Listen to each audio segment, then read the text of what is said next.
all these movements, not to get deep, all these movements probably started, not even the 60s. All this shit started in 1945. That's when America just fucking lost its mind. It was after that Second World War. Think about it. Because black Americans went off and fought in the war. They went to Europe. They made more money than they ever made in America. They might even got their dick sucked by white women. And then they came back to the United States and they looked around and they said, you know what? I don't like the way I'm being treated around here.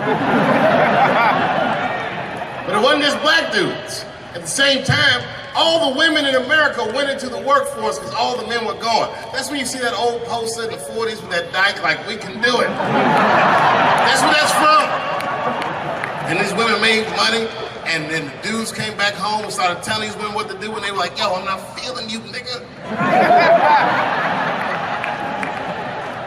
At the same time, the CIA started experimenting with a drug in San Francisco. Back then, nobody knew about it, called LSD. By 1960, all the white kids in America were like, it works. And a new school of thought was unleashed on the American consciousness. People had never even thought like that before, and now they were thinking like that in mass. White kids in mass were like, fuck our parents' plans for us. By the time 1960 rolled around, the President of the United States was 42 years old. He was the next best hope. And they blew his brains out in Dallas, fucking parade. That's the most gangster shit. There were 8 major assassinations in the 60s. Kennedy, X, King, Everett. And then by the 70s, the white youth culture and the Black Panthers and the black youth culture started to merge. And you started to see Timothy Leary meeting Eldridge Cleaver in Africa, not Oakland.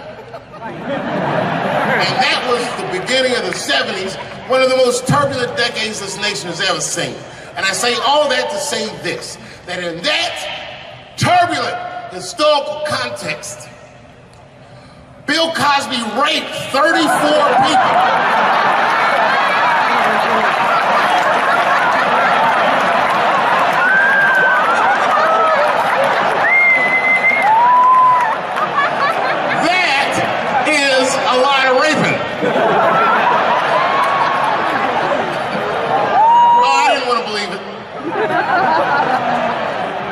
Every time I turned on the TV, I saw another old woman describing one of these antique rapes. These rapes were old school. They'd be like, and then Bill Cosby pulled my bloomers down. Bloomers? I saw him peering through me through a large cloud of vagina hair. Vagina hair? I've seen that in years.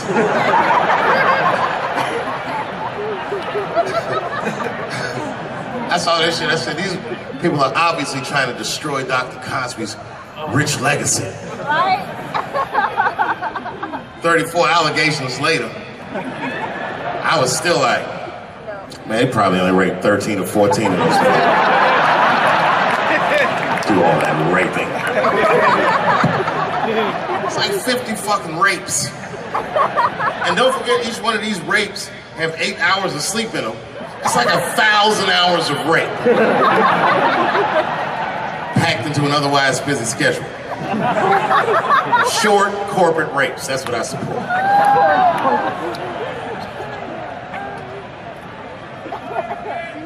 Why would they sleep? That's what I don't understand. Why is Bill Cosby making all these girls sleep? Like, look, man, I'm not even as famous as Bill Cosby was, but I know 20 girls I could call right now and be like, yo, come to my place for a drink, and I'm gonna put something in it, and you're gonna fall asleep, and I'm gonna fuck you while you're sleeping. And they'd be like, cool, nigga, cool.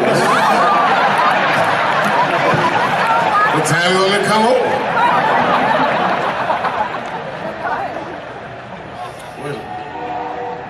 Is that a train here, that train? Trains do something to black people. Didn't you feel like running for that train? I've never been in a situation where I needed to. Something about being black, nigga, you just, when you hear a train, once you're like, I've got to go.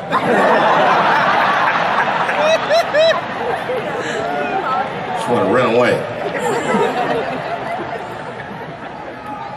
No, man, for real, it's not comfortable like it used to be. I don't know how transgender people beat black people in the discrimination Olympics. if the cops shot this many trannies, you'd be like, it's a goddamn conspiracy. Right.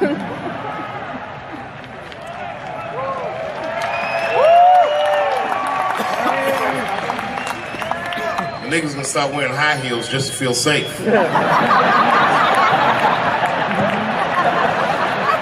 Problem, officer? Was my bag and purse all match? Is there a problem?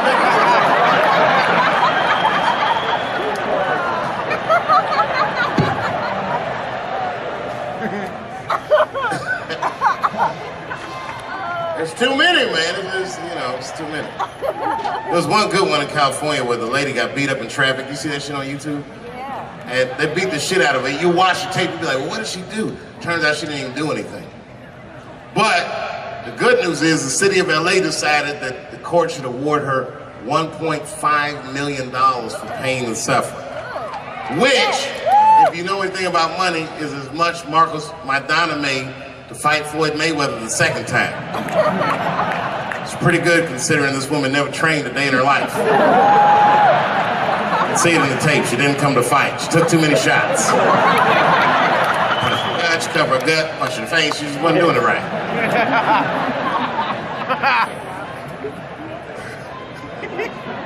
What?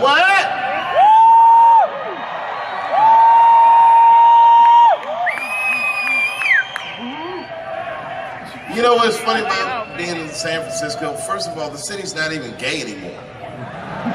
Gay people can't afford to live there. They just visit. Gay people got their money tied up in other shenanigans.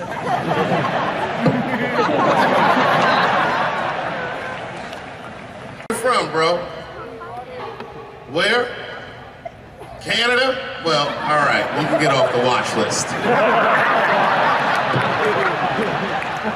You know, America has a racial hot seat, which belongs to black Americans, but I know you sat in it for a while. I can honestly say Arabs and Mexicans sat in that seat. And we, the black Americans, would like to thank you both for your sacrifice and your struggle. Everybody goes through something, but at least I can leave my backpack someplace. If you leave your backpack, you got 20 minutes to find that shit before they send a robot to blow your luggage up. Don't you remember San Francisco when that motherfucking tiger jumped out of the cage and bit those people up? And San Francisco is so gay, the whole city blamed the tiger. No, they blamed the victims. They didn't even say shit about the tiger. They said these people were teasing that tiger. That's irrelevant. Tigers should not be able to jump out of the cage and kill people at the zoo. They said that that tiger chased one of his victims 400 yards. Listen, you know how fucking fast you have to run to outrun a tiger for 400 yards? He probably woke up in the hospital with an NFL recruiter standing over his bed. You did good, son. You did very good. I know this isn't a good time, but I'm with the Cincinnati Bengals. Complete coincidence. I think we can tie something and do something really big with you. One of the guys the tiger bit was Mexican, and the other two were Arabs. I said, who trained this tiger? Homeland Security, like everybody?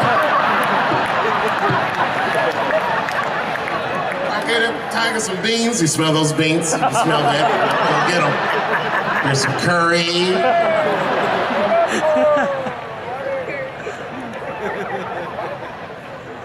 I see a lot of Indians in San Francisco. I always wanted to be in a Bollywood movie. Because Bollywood movies are deep, but at the end of the movie, no matter what kind of movie it is, there's always a dance number to make you feel better when you go home. Even if it's Precious. At the end of the movie, Precious would just jump out of the coffin. I don't have AIDS.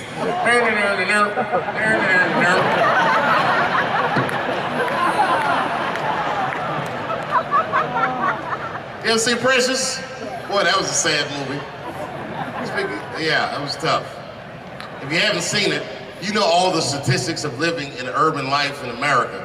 But if you could picture all those statistics happening to one person for 90 minutes, that was Precious. Life through the book of that fat bitch.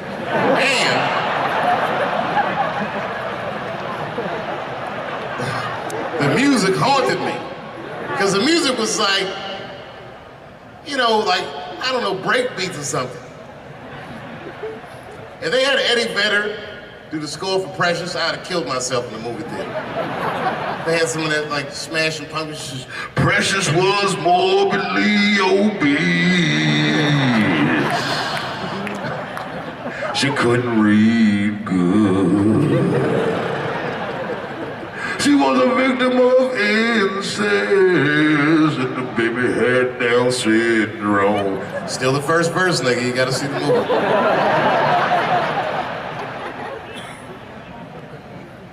She caught AIDS at the end. She might have had it the whole movie, but at the end she found it.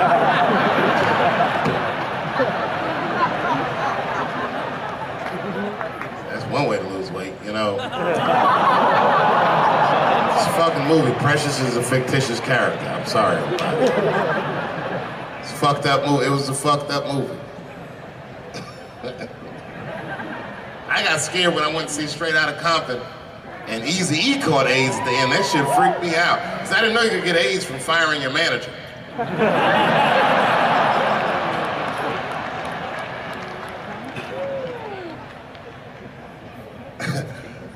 You didn't see Straight Outta Compton? Eazy-E caught AIDS in the last 10 minutes of the movie. He just started, you good, nigga? You all right? Yeah, I'm good. Who catches AIDS like that?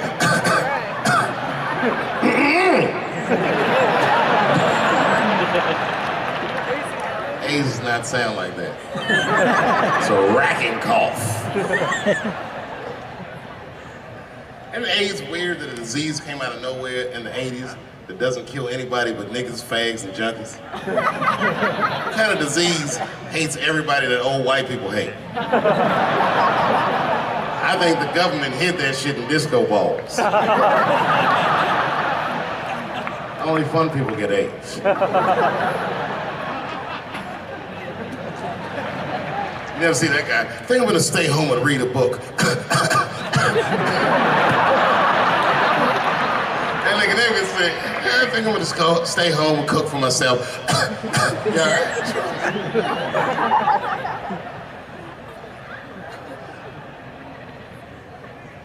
Remember when Donald Sterling made that tape? Said all those bad things about black people? That tape was fucked up. But that goes to show everybody, if you get old and white and racist in America, whatever you do, don't tell your black girlfriend about that shit, because that's who made the tape. She taped everything. The tape was embarrassing. He was like, stop bringing these black guys to my games. We were all listening like, well, how you gonna have a game without us? There's gonna be a lot of bounce passes and layups in that shit. And then it turned out the black guy he was speaking of was none other than Magic Johnson, NBA legend, and billionaire. Unfucking believable. Didn't even mention the fact that he had AIDS, which is the first thing I would say to my girlfriend. This guy must be very racist if AIDS is the footnote.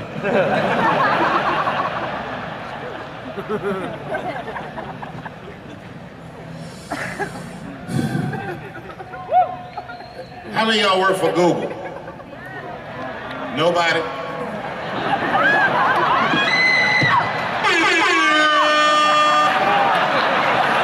Thanks, Fuse.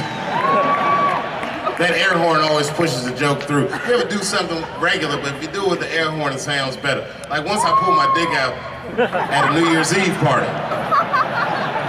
Real traumatic experience. I'd been drinking. It's really fucked up. I had to make all new friends. I did it on the 10 count. The motherfuckers was like, 6, 5. And I was saying to myself, what if I pull my dick out? They said 3. And then I looked down and said, oh no, it's out!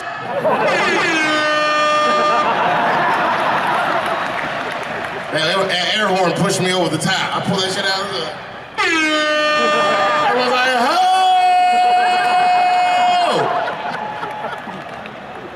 Man, when that nigga pulled his dick out, that really set the party off.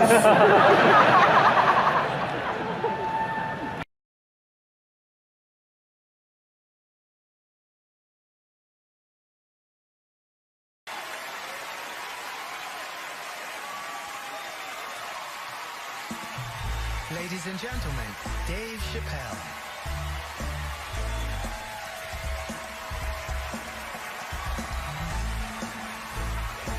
Thank you. Oh boy, I'm very nervous. No pressure. During the Civil Rights Movement, I can't read what's on the teleprompter. Some about black America and white America. There's black Americans and there's white Americans. We're all one America. So if you don't mind, this is not live, is it? I imagine whatever I say, you could just edit it out. Let's try it a few ways. Lou, are you in the booth? I am. All right, good. You know what, Lou? Let's just play around with it and see if we can get it right, get this clip package on, and then let me go home, all right? You got it. All right. Ready? All right, count me in. 5, 4, 3, 2, 1. Wu-Tang. I'm just with you, Lou. Let's do it again. We're gonna do it again. We'll get it right. Here we go, Dave. 5, 4, 3, 2. You know, when I was a comedian starting out in Washington, D.C., right here in this city, 1988, I'll never forget this. It was a comedy club owner that banned profanity from his comedy club. He said it offended his audience, and this was a cause of major concern for all the comedians in the circuit. And we all called a meeting, and we had the owners come, and it was the club owners, and it was the comedians. It was the classic labor dispute. The club owners laid out their case. There cannot be profanity in these clubs because that offends people. And there's a comedian who's still a good friend of mine to this day. He lives right here in Washington, D.C. He stood up and he said, he's black, I should tell you because it's important to the story. He says, I use profanity because I live a profane lifestyle.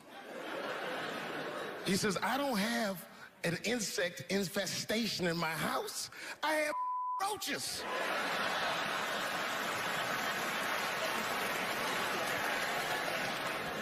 My favorite comedians are like musicians, and the audience is their instrument. And the music they make is your laughter. And that's the laughter that I scored my entire life to. So now, some of my favorite American comedic composers. Thank you. When I lose my job, I lose my man. Treat me like a dog. He called me a dog. Yes, he did. What did he call me? An old dog. Sometimes I wished I was a dog and he was a tree. When you stop and think, football's a fair sport for my people. Only sport in the world a Negro can chase a white man and 40,000 people stand up and cheer him. See, in my neighborhood, the kids have a kind of a dubious reaction to that whole Santa Claus concept. They just don't believe that a white man will ride a reindeer through Harlem after midnight. In truth, white friend, it's you that all look alike. But look at the black people around you. We're all different colors. Black walnut, burnt almond, chocolate mocha, pecan, vanilla, yellow, mellow, light, bright, and damn near white. We come from the first people on the earth. You know, the first people on the earth were black people.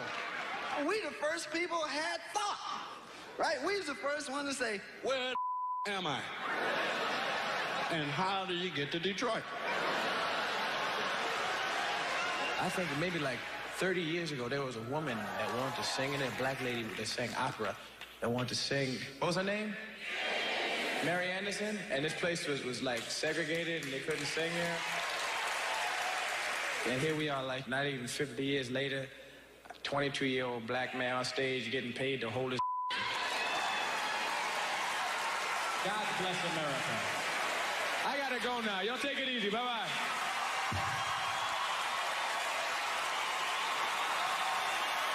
Janelle Monáe, Will Smith, Common, Gladys Knight, and John Legend when we continue. Yeah, man. Well, you ladies are right. To be honest with you, your lives look terrifying to me. They do, man. I know nothing about being a woman, but I know fear. Yo, I used to live in New York when I was 17, and I couldn't even pay my bills. You know what I did to make money? I used to do shows for drug dealers that wanted to clean their money up. One time I did a real good set, and these motherfuckers called me in the back room. They gave me $25,000 in cash. I was probably 18, 19 years old. I was scared.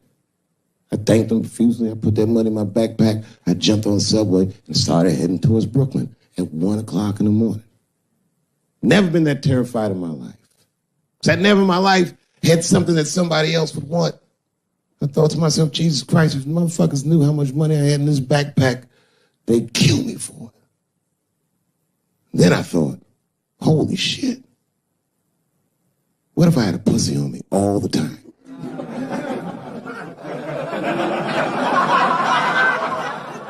That's what women are dealing with. I'm gonna tell you right now. It's real talk. If them same drug dealers gave me a pussy and said, put this in your backpack and take it to Brooklyn, I'd be like, nigga, I can't accept this.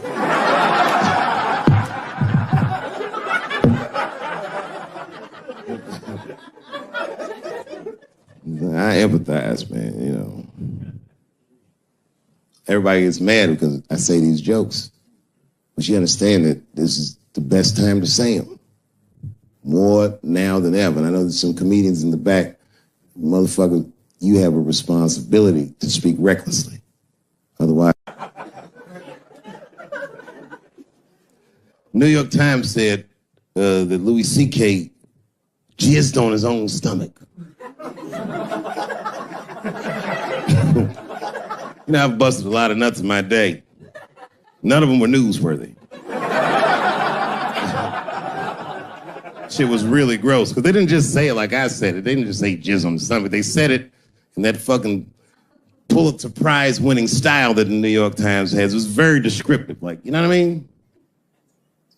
Louis C.K.'s semen shot out like a volcano of misogyny, slowly drizzling down like lava, covering his freckled penis as it slowly dripped to a fiery crown of red hair. Jesus Christ, I'm trying to eat some huevos rancheros and these niggas is...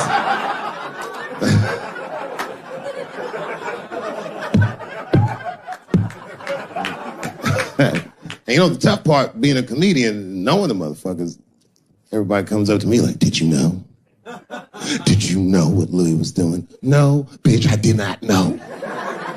The fuck you think we talk about at the comedy club? Hey, nigga, how was the weekend? Great, man. I was just jerking off in faces and coming on my own stomach, having a good time. You know how this business is. No, I didn't know. They act like we sit around like Grease. Tell me more, tell me more. Then she put up a fight. Dun, dun, dun, dun, dun, dun, dun, dun, dun, dun. Sorry, I don't know the choreography, but you get the point. You get the point. She was intense. But Louis was like the turning point. I mean, you know, all these allegations are terrible. Louis was the only... I shouldn't say this, but fuck it. His allegation was the only one that made me, like, laugh. Well, if you think about it,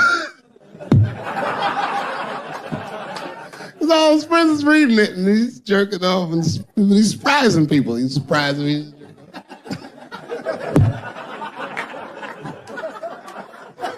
I just picture all the comics in comedy just reading it like, what?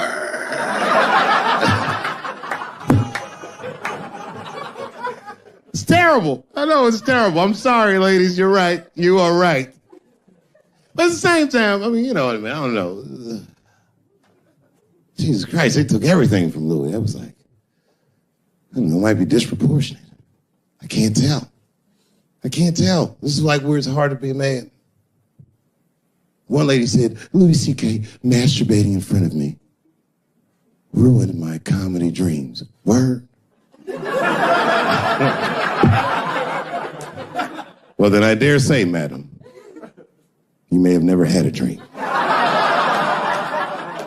Come on, man, that's a brittle spirit. That is a brittle-ass spirit, nigga. That shit is too much. This is a grown-ass woman. You know what this shit is like? It's like COINTELPRO. You know what that is? It's a program that the FBI had under J. Edgar Hoover. In this program, one of the many things they did was they would track the sexual habits of anyone they considered an enemy of the state. It was a lit button. That's why they got all these fucking sex tapes with Martin Luther King fucking bitches. But lucky for us, he actually had a dream. You think if Louis C.K. jerked off in front of Dr. King, he'd be like, I can't continue this movement? I'm sorry, but the freedom of black people must be stopped. I didn't know this nigga was gonna pull his dick out and jerk off like this. I just thought we were gonna get a couple of drinks and chill. Show business is just harder than that. Them women sound like, I hate to say it, they sound weak. I know it sounds fucked up, I'm not supposed to say that, but one of these ladies was like, Louis C.K. was masturbating while I was on the phone with him.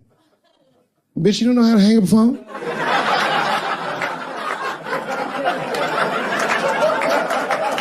How the fuck are you going to survive in show business if this is an actual obstacle to your dreams? I know Louis is wrong, man. Here is a 30-minute commentary from a woman watching the video titled Dave Chappelle on Black Americans Went Off. I need to talk about something I watched last night. I was up late, couldn't sleep, and I found this clip. The title is Dave Chappelle on Black Americans Went Off. And I almost didn't click it because I thought I knew what it was going to be. I thought it was going to be another hot take, another comedian doing bits about something he read on Twitter. But I clicked, and for the next half hour, I just sat there. I didn't scroll, I didn't check my phone, I just listened. And now I need to tell you what I heard. He walks out differently in this one. He's not doing the swagger. He's not doing the cigarette. He walks out like a man who is about to tell you something that's been sitting on his chest for a long time. He's wearing something simple, dark.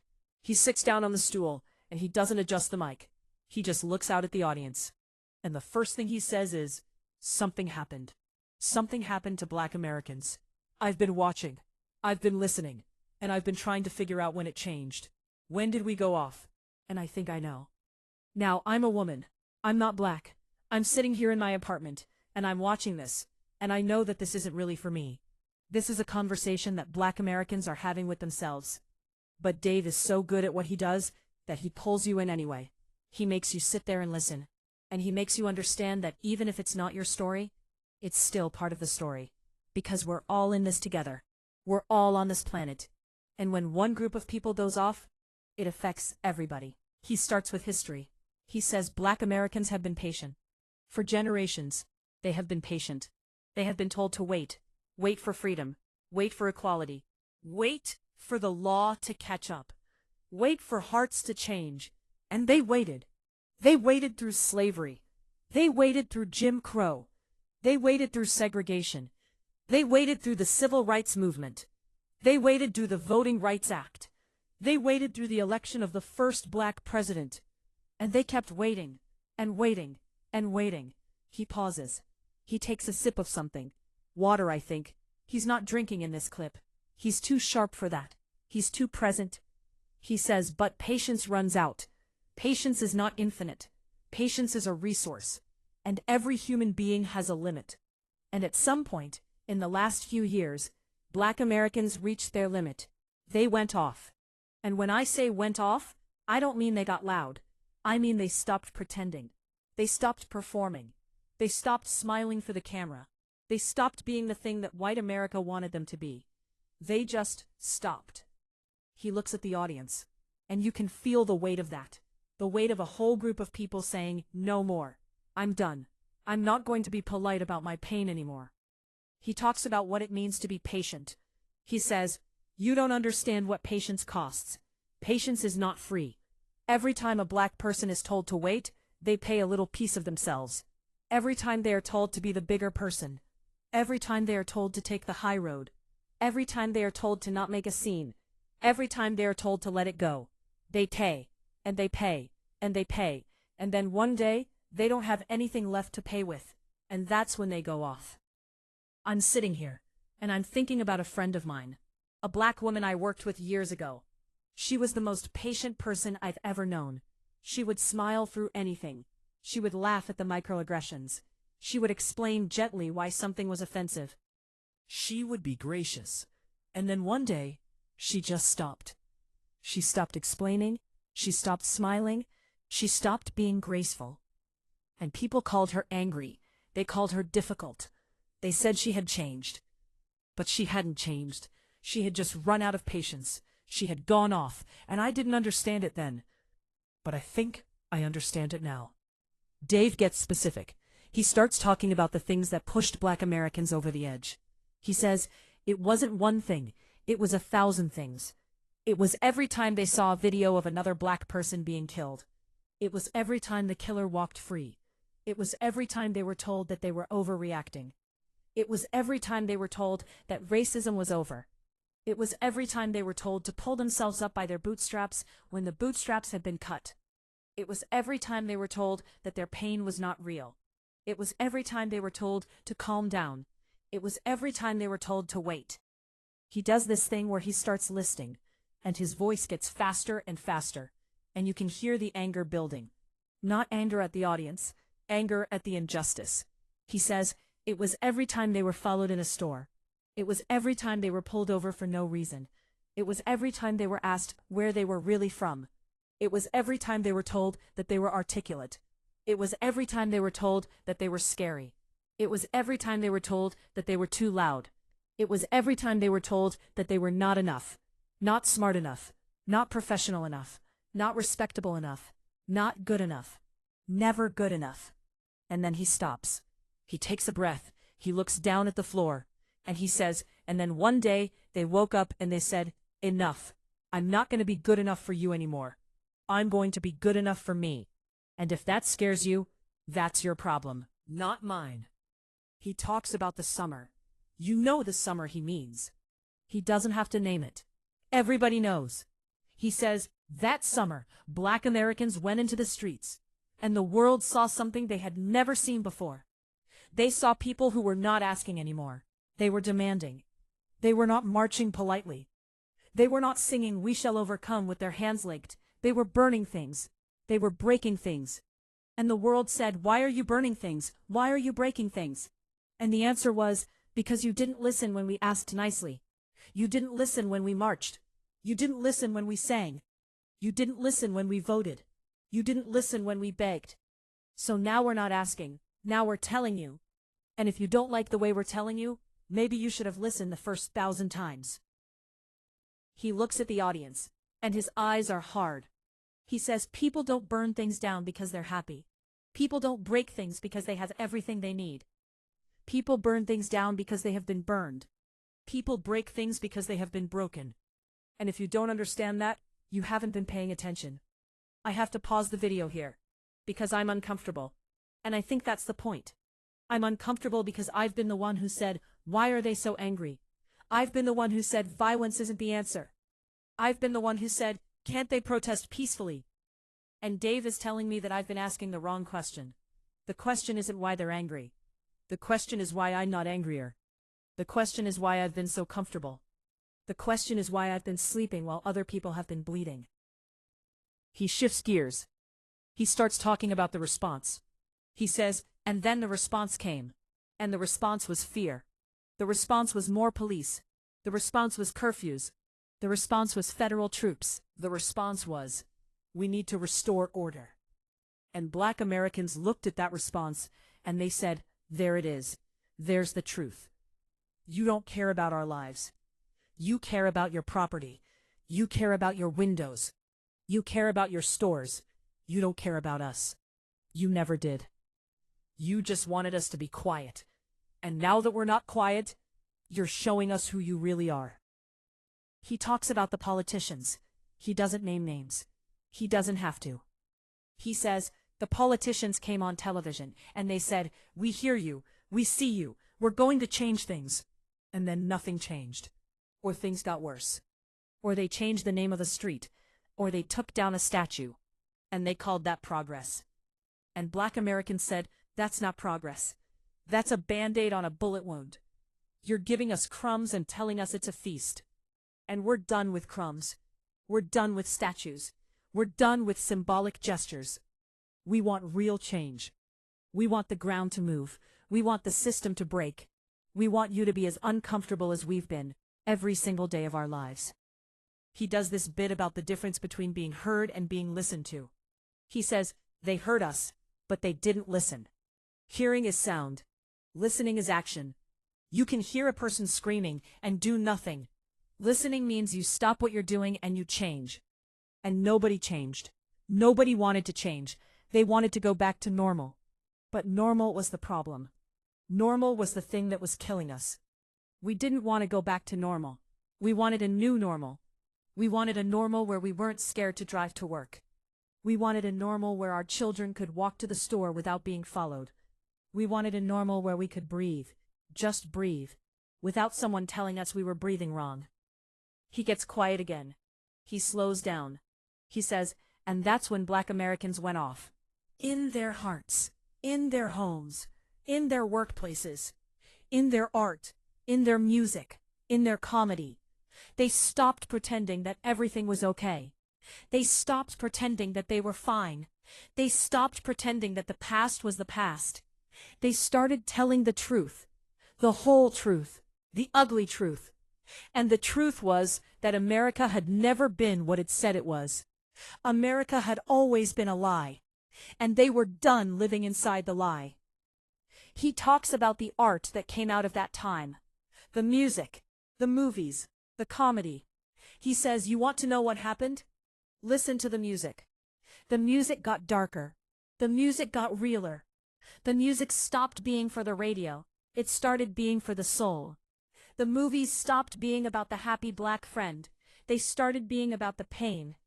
The comedy stopped being about the jokes. It started being about the truth. And the truth was not funny. The truth was devastating. But it was the truth. And for the first time, Black Americans were telling their own truth. Not the truth that white America wanted to hear. Not the truth that would make them comfortable. The truth that would set them free, even if it burned everything down. I think about the art I've consumed in the last few years. The documentaries, the albums, the specials. And I realize that I've been watching and listening to people go off, and I didn't even know it. Dave starts I thought talking it was entertainment, about the future, but it wasn't. He says, it so was where do we go testimony. from here? It was I don't know. evidence. I'm not a It was prophet. a record of what I'm it just feels a like comedian. To reach the But end I of know your rope that you and can't keep put the holding on toothpaste anyway. back in the tube. Black Americans have gone off, and they're not going back to the way things were. They're not going back to being patient. They're not going back to being polite. They're not going back to being quiet. Those days are over. And if you're waiting for them to come back, you're going to be waiting a long time. Forever, probably. He leans forward.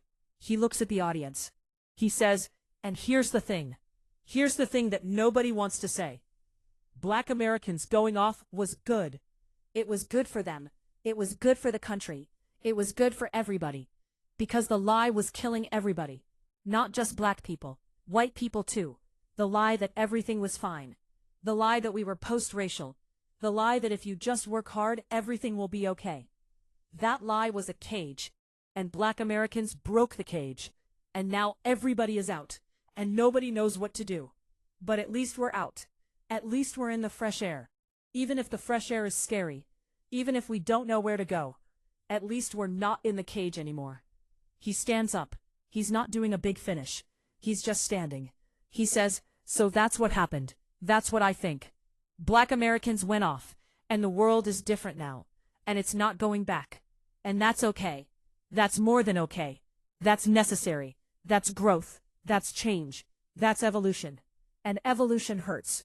But it's better than staying the same. Staying the same was death. This is life. Messy, scary, uncertain life.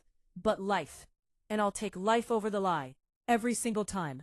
He walks off. The audience applauds. The applause of people who have been sitting in the truth. and are trying to figure out what to do with it. I'm sitting here, and I'm thinking about my friend again, the one who stopped smiling. I haven't talked to her in a while. I think I stopped calling because she made me uncomfortable. Because she wasn't performing anymore. Because she was telling the truth. And the truth was hard to hear. But Dave is right. The lie was killing everybody. And maybe her going off was the best thing that could have happened. Maybe it woke me up. Maybe it made me look at myself. Maybe it made me ask the hard questions. Like, what have I been doing? What have I been ignoring? What have I been pretending not to see? I don't have the answers. I'm just a woman on a couch watching a video. But I know that I can't go back to pretending. I can't go back to being comfortable while other people are bleeding.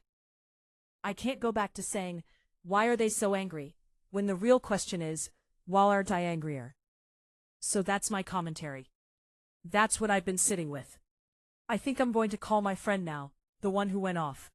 I'm going to say, I'm sorry. I'm sorry I didn't listen. I'm sorry I was scared of your anger. I'm sorry I wanted you to be comfortable, so I could be comfortable. I'm going to do better. I'm going to listen. Really listen. Not just hear. Listen. And I'm going to change. Not because you asked me to. Because I need to.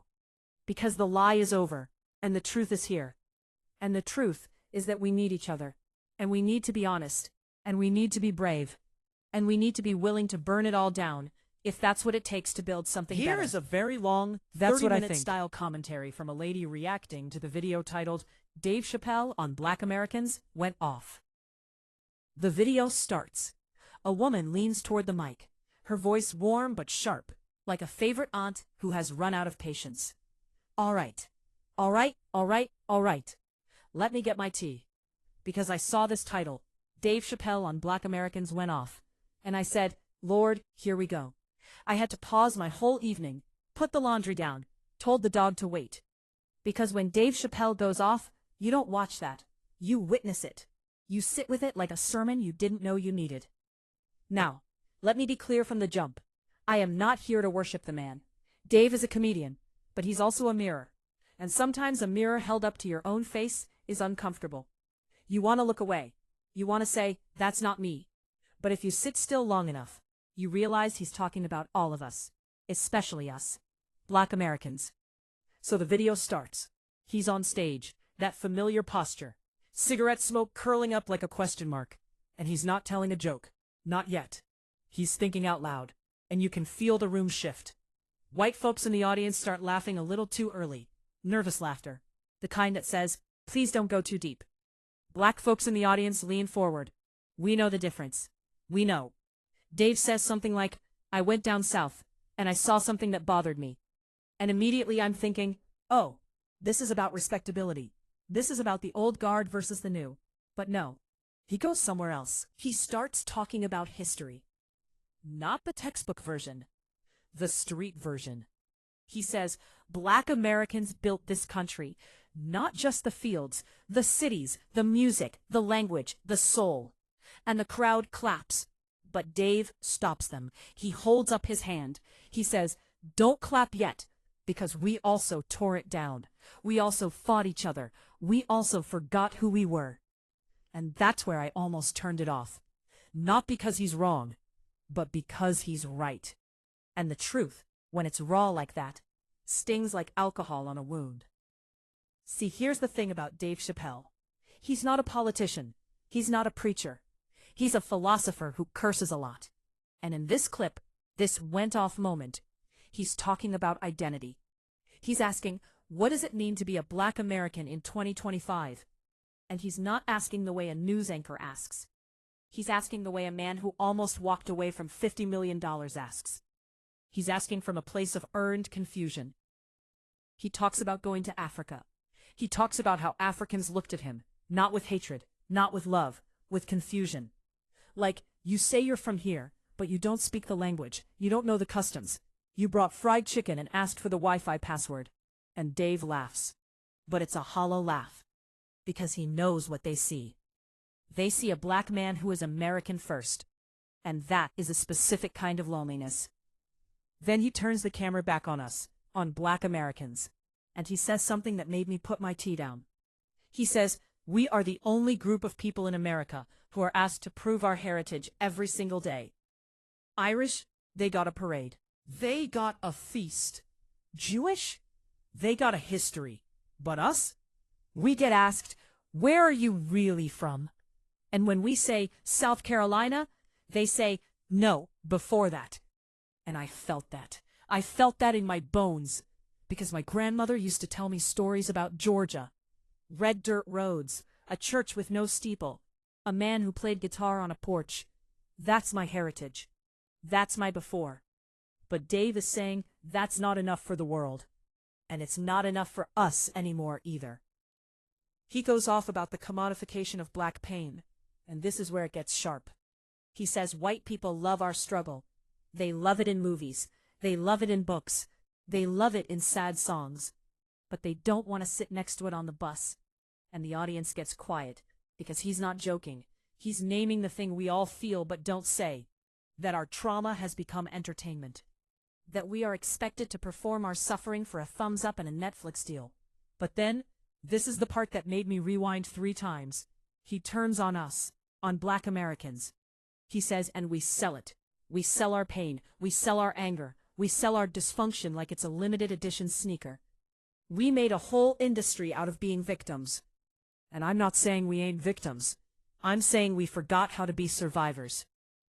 Whew, let me catch my breath. Now some of you are going to hear that and say, oh, he's blaming the victim. That's not what he's doing. He's saying that survival is boring. Survival doesn't trend. Survival is waking up at 5 a.m., going to a job that doesn't respect you, coming home, cooking dinner, helping with homework, and doing it all again tomorrow. That doesn't get a standing ovation. But that's what our grandparents did. That's what built us. Dave says, we used to have a code. You don't air dirty laundry. You handle it in the house. Now, we live stream the fire. And I felt convicted.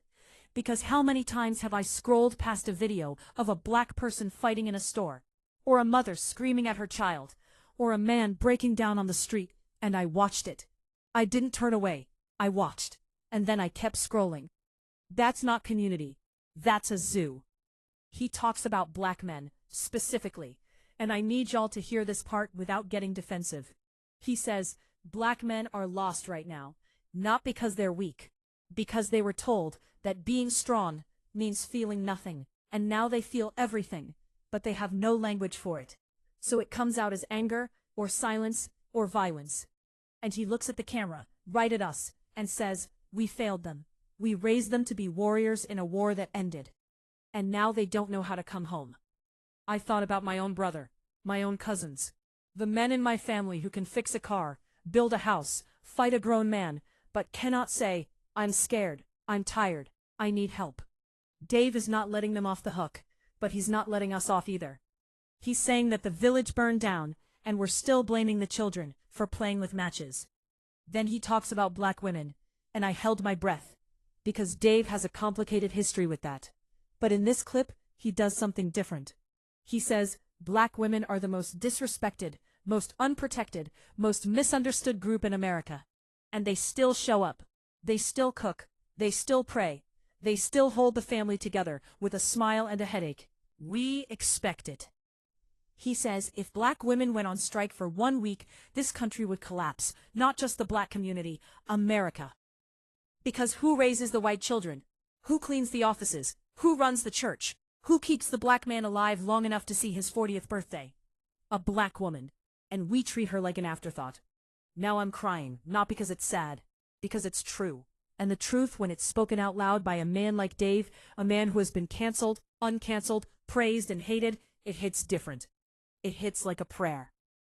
He goes on. He talks about black youth, the TikTok generation, the get-rich-or-die-trying mentality. And he doesn't mock them. He says, they're not lazy, they're logical. They looked at a system that promised them a house, a degree, a retirement, and they saw that system was a lie. So they built their own economy, but that economy is built on sand, because no community survives on memes and hustle culture alone. You need a foundation. You need a why. And that's the word he keeps coming back to. Why? Why do we fight? Why do we stay? Why do we keep believing that tomorrow will be better? Dave says, we lost the why. We traded it for a car note and a mortgage and a false sense of security. And now we're rich in things and poor in spirit. He tells a story about his father, a man who worked at a phone company for 30 years, never complained, came home, took off his shoes, kissed his wife, and listened to jazz. Dave says, my father never had a conversation with me about race. He didn't have to. He lived it. And he taught me by example. You don't let them see you break. You don't let them steal your joy. You find a way to laugh. Because laughter is the last thing they can take from you. And that's when I realized, this whole commentary, this whole went-off moment, is not a rant. It's a love letter. A messy, angry, profane, beautiful love letter to Black Americans. Dave is yelling at us because he cares. He's pointing out the cracks in the foundation, not because he wants the house to fall, but because he wants us to fix it before the rain comes. He ends the clip. The camera pulls back. He's sitting on a stool. The smoke from his cigarette is gone. He looks tired, older than his years. He says, I don't have the answers. I'm not your leader. I'm just a joker from Ohio who got lucky. But I know this. We can't keep blaming white people for everything. And we can't keep blaming ourselves for nothing. At some point, you gotta look in the mirror and say, what am I gonna do tomorrow that I didn't do today? Silence, then applause. But not the kind you hear at a comedy club. The kind you hear at a funeral that turns into a celebration. Relieved, exhausted, hopeful. And I sit here, after watching this for the 4th time. My tea is cold, the dog is asleep, and I'm thinking, Dave Chappelle went off all right. But not at us. He went off for us. And the question is, what do we do now? Because commentary is easy.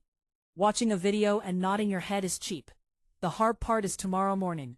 When you wake up and your cousin is still selling dreams on Instagram. When your uncle is still drinking away his pain. When your daughter asks you, Mama, why do people hate us? And you have to answer. Not with a quote from Dave Chappelle. With your life. So I'll end this the way he ended that set. Quietly. Honestly. He said, be excellent to each other. And don't forget to laugh. Because if you can't laugh, they win. And I don't know about you, but I'm tired of them winning. All right, I'm done. Now let me go heat up this tea.